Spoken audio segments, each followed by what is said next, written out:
Hi friends, എല്ലാ കൂട്ടുകാർക്കും ഷിൽജി ബ്ലോഗ്സിൻ്റെ പുതിയ വീഡിയോയിലേക്ക് സ്വാഗതം.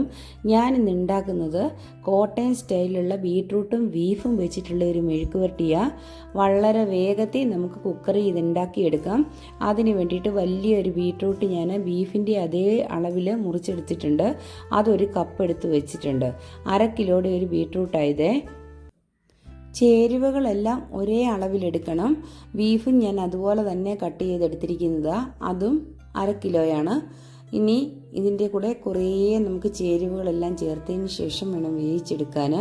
വലിയൊരു സവോള സ്ലൈസായിട്ട് അരിഞ്ഞത്, പിന്നെ 1 കുടം വെളുത്തുള്ളി പൊളിച്ചെടുത്താൽ വെറുതെ ഇട്ടാൽ മതിയേ. പിന്നെ തേങ്ങാക്കൊത്ത ആവശ്യത്തിന് ചേർക്കാം കേട്ടോ. പച്ചമുളക് 4 എണ്ണം കീറിയിട്ടിട്ടുണ്ട്. പിന്നെ ഒരു വലിയ കഷ്ണം ഇഞ്ചി അരിഞ്ഞെടുത്തത്. നല്ല ഫ്രഷ് ആയിട്ടുള്ള കറിവേപ്പില ആവശ്യത്തിന് ഇട്ട് കൊടുക്കാം. ഇനി നമുക്ക് ഇതിലേക്ക് ചേർക്കാൻ കുറേ പൊടി ഐറ്റംസ് ആണ്. അത് 1 സ്പൂൺ നിറച്ച് മല്ലിപ്പൊടി, ചെറിയ സ്പൂണാകട്ടോ. പിന്നെ 1/4 ടീസ്പൂൺ മഞ്ഞൾപ്പൊടി. ഇറച്ചി ആയതുകൊണ്ടാണ് നമ്മൾ ഈ മല്ലിപ്പൊടിയും മഞ്ഞൾപ്പൊടിയും ഒക്കെ ചേർക്കുന്നത്. ഇനി 1/2 ടീസ്പൂൺ ഞാൻ ചേർക്കുന്നുണ്ട് മുളക് പൊടി. അത് കാശ്മീരി ചില്ലി പൗഡറാണ്. പിന്നെ ഗരം മസാല ആവശ്യത്തിന് ചേർത്ത് കൊടുക്കുന്നത്. നമ്മൾ പൊടിച്ചെടുക്കുന്ന മസാല ചേർത്താൽ മതി. ആവശ്യത്തിന് ഉപ്പും ചേർത്ത് കൊടുത്തതിന് ശേഷം നല്ലോണം ഇതൊന്ന് മിക്സ് ചെയ്തെടുക്കാവേ. എല്ലാം കൂടി ഒരു സ്പൂൺ വെച്ച് മിക്സ് ചെയ്ത് കൊടുത്തതിന് ശേഷം ഉണ്ടല്ലോ, കൈകൊണ്ട് തന്നെ ഇത് നല്ല ഇളക്കിയെടുക്കണം. ഇളക്കുമ്പോഴത്തേക്ക് എല്ലായിടത്തും ഈ മസാല ഒക്കെ പിടിക്കണം. ഈ സമയമാകുമ്പോഴത്തേക്ക് ഞാൻ കുറച്ച് വെളിച്ചെണ്ണയും കൂടെ ചേർത്ത് കൊടുത്തതിന് ശേഷമാണ് ഇളക്കി കൊടുക്കുന്നത്. ഇതെല്ലാം പിടിപ്പിച്ച് നമുക്കൊരു 5 മിനിറ്റ് റെസ്റ്റ് ചെയ്യാൻ വേണ്ടി മാറ്റി വെക്കണം. വെളിച്ചെണ്ണ ശകലം ഏറെ ചേർത്താലും കുഴപ്പമില്ല കേട്ടോ. ഈ കൂട്ടുകളെല്ലാം നല്ല മിക്സായി കിട്ടുവേ. ഇനി ഇതൊന്ന് മാറ്റി വെച്ച് ഒരു കുക്കറിലാണ് നമ്മൾ വേവിച്ചെടുക്കുന്നത്. ഇപ്പോൾ കൂട്ടെല്ലാം റെഡി ആയിട്ടുണ്ട്. കുരുമുളക് പൊടി ആവശ്യത്തിന് ചേർക്കണേ.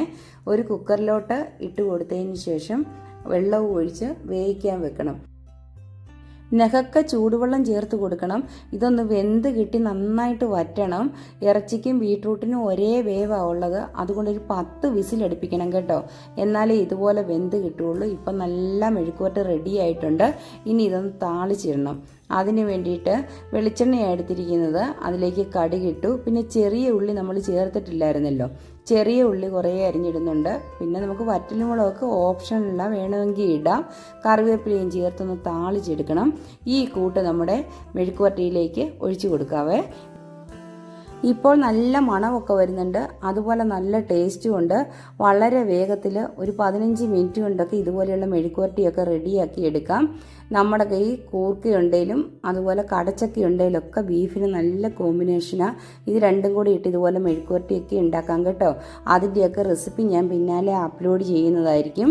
ഇനി ഇതൊരു സെർവിങ് ഡിഷിലേക്ക് മാറ്റാവേ. അപ്പം, പത്തിരി, പൊറോട്ട, ചോറ് ഇതിൻ്റെ എല്ലാം കൂടെ നമുക്ക് സൈഡ് ഡിഷായിട്ട് ഈ കറി ഉപയോഗിക്കാം. നല്ല ടേസ്റ്റാണ്. ബീഫ് കഴിക്കുന്ന അതേപോലെ തന്നെയാണ് ബീട്രൂട്ടിൻ്റെ ടേസ്റ്റും വരുന്നത്. എല്ലാവരും ഈ റെസിപ്പി ഒന്ന് ചെയ്ത് നോക്കിയതിന് ശേഷം എന്നെ ഫീഡ്ബാക്കൊക്കെ അറിയിക്കണം കേട്ടോ. എല്ലാ കൂട്ടുകാരും എൻ്റെ ചാനൽ ആദ്യമായിട്ടാണ് കാണുന്നതെങ്കിൽ ഒന്ന് ലൈക്ക് ചെയ്യാനും ഷെയർ ചെയ്യാനും അതുപോലെ സബ്സ്ക്രൈബ് ചെയ്യാത്തവരുണ്ടെങ്കിൽ ഒന്ന് സബ്സ്ക്രൈബ് ചെയ്യാനും മറക്കരുത് കേട്ടോ.